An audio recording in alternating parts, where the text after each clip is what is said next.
Els llibres de matemàtiques de l'ESO de l'editorial Casals presenten una metodologia que difereix de l'enfocament tradicional per blocs de contingut. Aquesta diferència respon a una decisió pedagògica intencionada, alineada amb l'enfocament competencial de la LOM-LOE.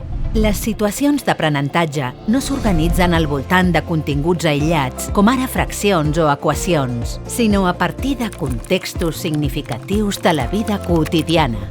Aquests contextos actuen com a eix vertebrador de l'aprenentatge i permeten integrar diferents blocs matemàtics en una mateixa unitat. D'aquesta manera, un mateix tema pot incloure continguts de nombres, d'àlgebra, de funcions o d'estadística.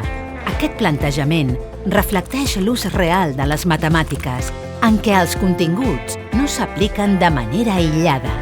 Un element central d'aquesta metodologia és l'aprenentatge en espiral.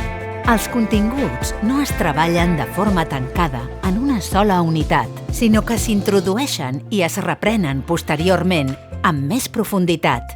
La reaparició d'un contingut no s'ha d'interpretar com una repetició, sinó com una progressió.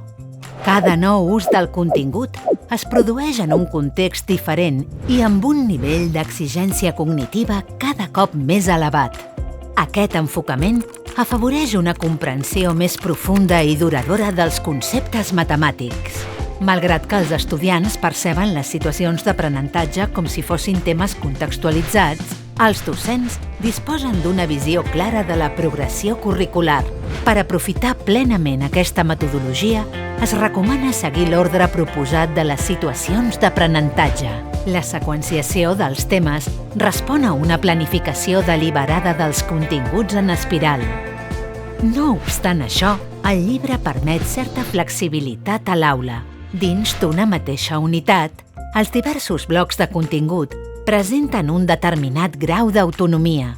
Això permet al docent prioritzar o posposar alguns blocs en funció del temps o de les necessitats del grup.